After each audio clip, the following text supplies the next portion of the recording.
mountain range holds secrets, but in the ancient, brooding embrace of the Appalachian Peaks deep within West Virginia, there lies a particular hollow, a place locals whisper about in tones barely audible as God's graveyard. It's a patch of forest so dense, so unnaturally silent, that even the most desperate wildlife avoids its boundary. Within its suffocating heart lie the forgotten, decaying remnants of a village known as Blackwood Ridge. This village, once vibrant, simply vanished from all official maps around 1920, not due to a flood or a fire, but due to a tragedy so profound, so utterly inexplicable that the very land seemed to swallow it whole. This is where our story truly begins. The Julian vein, Julian, an anthropologist by trade, a documentarian by passion, and a YouTuber by necessity, was renowned for unearthing the darkest corners of human history. His channel was a testament to his relentless pursuit of truth, however unsettling. He sought to prove that legends, however terrifying, were merely echoes of human fear, not supernatural entities. Blackwood Ridge was his ultimate crucible. He arrived alone, armed with the latest recording equipment, a cynical mind, and a single, unwavering goal to spend 7 days and nights within the abandoned village, to debunk the chilling legends of the call from beneath the earth. Visuals: Julian's robust 4x4 struggling through dense undergrowth, his face determined. Then the first glimpse of decaying wooden structures. The church, its steeple broken.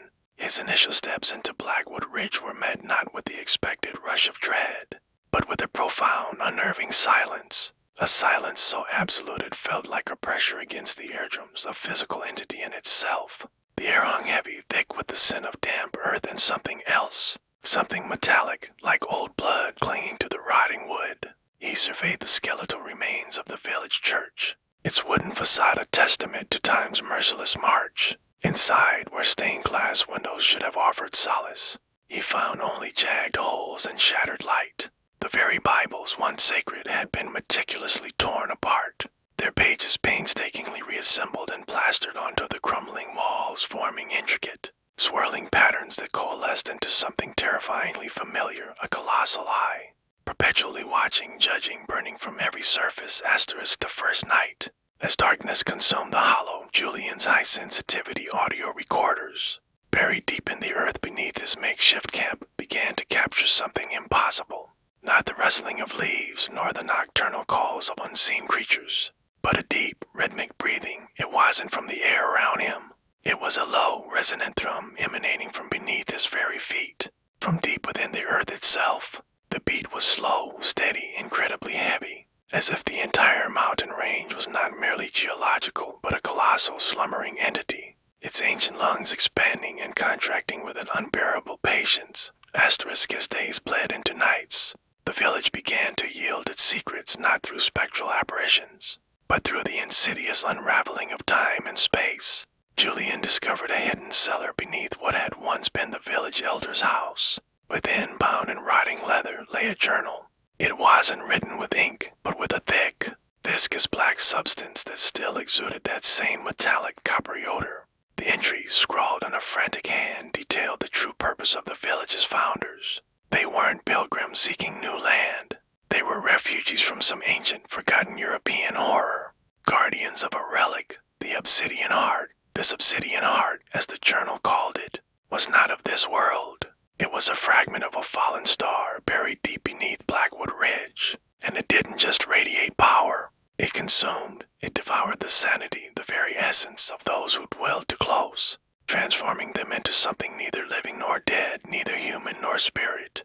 They were simply the watchers beneath the crust. The journal entries became increasingly deranged, filled with chilling prophecies of the hollow's purpose: to nurture, to feed, to prepare for the great awakening. The horror then began to manifest beyond mere sound.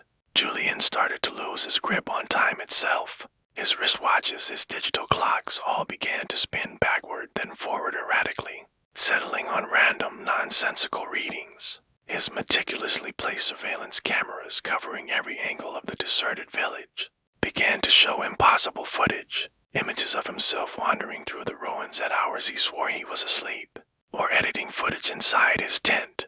But the Julian in these recordings was subtly, horribly wrong. His face was distorted, his eyes mere black, empty sockets. and he was perpetually engaged in a bizarre, frantic digging motion with his bare hands, his fingernails torn and bloody, as if trying to unearth something from the very earth he stood upon. He was slowly, terrifyingly becoming one of the Watchers. This place wasn't just haunting with memories. It was actively warping reality, drawing his very being into a dimension where time had no meaning, where past, present, and future were mere suggestions, easily reshaped by the will of the Hollow. The psychological torment escalated. Julian, gripped by an overwhelming primal fear, attempted to flee the Hollow. He packed his bag, determined to escape the suffocating grip of Blackwood Ridge. But no matter which direction he walked, no matter how many hours he pushed through the dense, oppressive foliage, he inevitably found himself back at the desolate, silent heart of the ruined village. The trees around him began to change, their gnarled branches no longer just wood, but stretching and contorting like skeletal fingers, perpetually reaching, trying to brush against his skin. And then, on the fourth night, the silence finally shattered.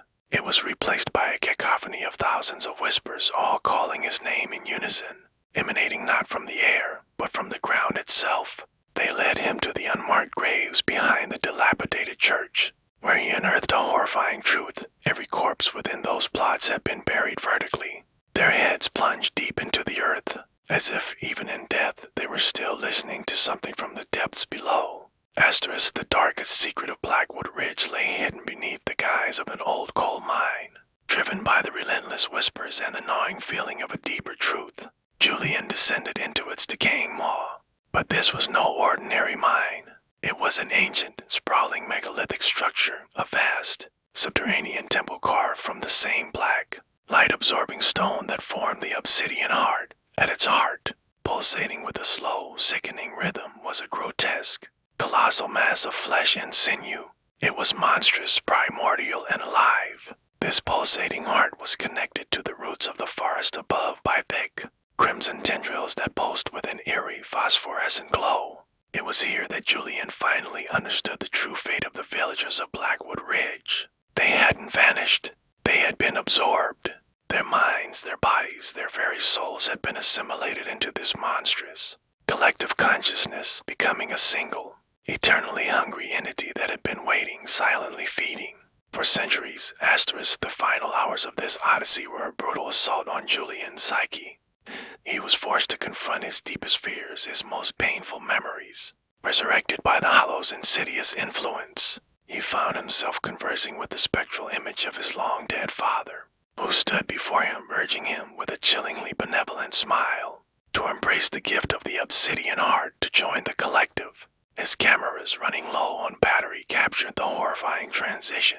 The last frame before the power died showed Julian standing before the black stone temple, laughing, raw, guttural, insane laugh as his skin began to take on the mottled, gray hue of the ancient stone. And the final sound captured on the dead microphone was not his voice, but a low, world-shaking rumble from deep beneath the earth, a sound that made the very ground tremble. The terrifying saga of Julian Vane ended not with a bang, but with a profound, terrifying silence. Months later, a specialized search and rescue team, alerted by Julian's editor who had lost contact, finally managed to locate the Hollow. They found no trace of Julian, only his equipment meticulously arranged in the center of the abandoned village. The files on his cameras and recorders contained over 1,000 hours of footage and audio, despite only a few days having passed in the outside world. And in the very last second of the final corrupted file, camera had been pointed at the ground where Julian had last stood. From the cracked earth, hundreds of pale, skeletal hands slowly emerged, reaching, grasping, then finally pulling him down into the eternal, consuming darkness, leaving behind only the unspeakable silence and the chilling, unanswered question: what truly hungers beneath Blackwood Ridge? By the dawn of the fifth day, the concept of exterior and interior had vanished for Julian. The fog that rolled into Blackwood Ridge wasn't made of water vapor. It was thick, yellow, and smelled of ancient, stagnant stone. It was during this period of suffocating isolation that Julian deployed his most advanced tool, the high-range LiDAR scanner. He hoped that by mapping the topography of the ruins, he might find a logical exit, a path the twisted trees had hidden from his sight dot as the laser pulses swept across the village.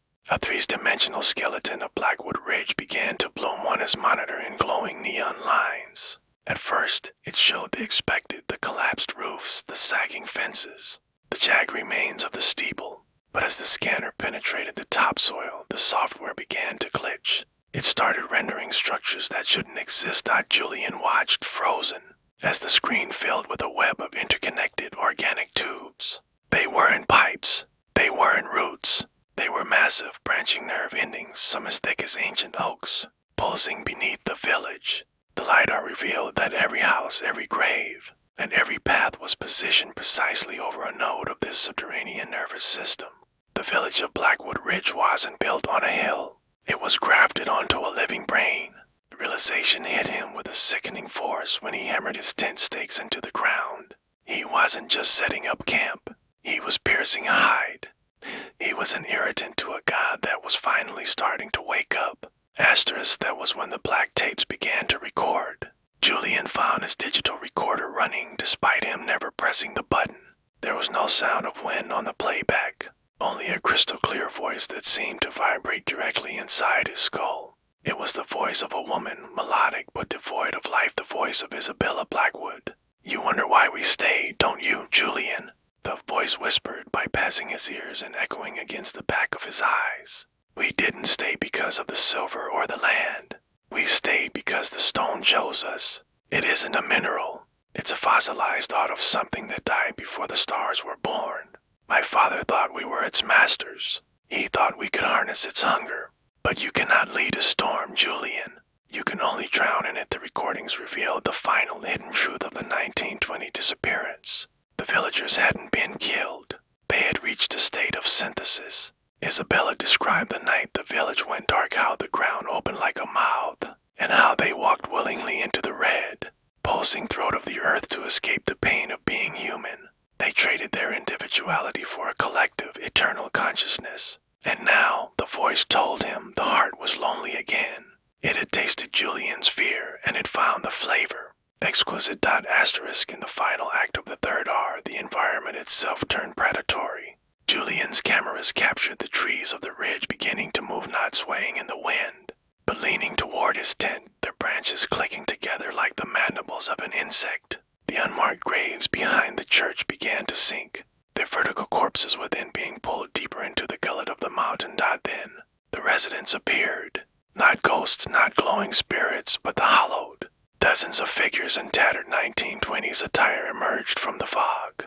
They stood in a perfect circle around Julian's camp. Their eyes were stitched shut with black thread, and their mouths were fused to their necks. They didn't move. They didn't breathe. But as Julian watched through his night vision goggles, they began to hum. It wasn't a song. It was a frequency, the same low-frequency vibration the LiDAR had detected. The hum was designed to soften the mind. It was an acoustic solvent, dissolving the barrier between Julian's memory and the mountain's hunger. He began to see his own past projected onto the fog. He saw his failures, his regrets, and the face of his father, looking at him with eyes made of obsidian. The forest was no longer a place of trees. It was a theater of his own trauma, curated by a subterranean god that was slowly, meticulously, folding Julian Vane into itself. The hum of the hollowed grew into a roar that didn't vibrate the air, but the very calcium in Julian's bones. In this final hour, the physical boundaries of the world collapsed entirely. Julian's cameras, scattered across the village square, began to record a shared hallucination. The rotting wood of the church didn't just decay. It turned into calcified bone. Black earth beneath his feet became a translucent, pulsing membrane revealing the colossal, red-lit nervous system the LiDAR had teased only hours before. Julian no longer tried to escape. He was found by his own camera sitting cross-legged in the center of the village, his skin ashen, his hair matted with the black oily discharge that was now seeping from the pores of the trees. He began to narrate his final moments, but the voice that came out was no longer his own. It was a chorus, hundreds of voices layered over his, stretching back through the centuries. The transition is not death, he whispered to the lens, his eyes wide and fixed. It is the end of the loneliness. The heart does not hate us. It simply needs to remember what it was like to be small, to be fragile, to be afraid, Asterisk as the clock struck the final hour of his 7-day vigil. The obsidian heart beneath the mountain finally reached out. The ground in the center of the square didn't crack. It unfolded. A vast spiraling staircase of jagged black stone rose from the abyss, and Julian stood, moving with a mechanical, dreamlike grace. He walked toward the opening, his footsteps heavy, as if the gravity of the entire mountain was pulling specifically on him. The footage from his body camera during the descent is a mosaic of impossible geometry. It passed through galleries of the hollowed hundreds of villagers from different eras, fused into the walls of the obsidian temple, their bodies forming the very pillars that held up the mountain. They were not screaming. They were vibrating in a state of eternal, ecstatic stasis. At the base of the stairs, he reached the core of the fragment of the fallen star. It wasn't a stone. It was a tear in reality, a shimmering void of absolute darkness that beat like a heart. Asterisk, the final 10 minutes of the recording are the most debated in the history of the internet. Camera dropped on the edge of the void, captured Julian Vane stepping into the darkness. But he didn't disappear. His body began to unravel into long, dark ribbons of shadow that wove themselves into the pulsing mass of the mountain's nervous system. The synthesis was complete. The seeker had become the sought. The recording ends with a slow pan of the camera, moved by an unseen hand. It looks up through the mile-deep shaft, back toward the surface of Blackwood Ridge. The fog had cleared, and for the first time in a century, the sun was shining on the village. But the village was different. The houses were straight. The church was whole. The village looked exactly as it did in 1920, a perfect, beautiful trap, waiting for the next curious soul to find it on a map that shouldn't exist. The last sound on the tape is a single, clear-voiced Julian's voice. But stripped of all fear, don't be afraid of the dark, he said. Be afraid of the light that shows you what's hidden inside it. Asterisk, when the search teams arrived, they found the village as it was, a ruin. But every one of them reported the same thing, a feeling that the ground was warm. Feeling that, if they stayed just one more hour, they might hear someone they loved calling their name from beneath the earth. They collected the gear, they left the hollow, and they never spoke of Blackwood Ridge again. But in the years since, every member of that team has disappeared one by one, drawn back to the mountains of West Virginia, seeking a silence they can no longer live without.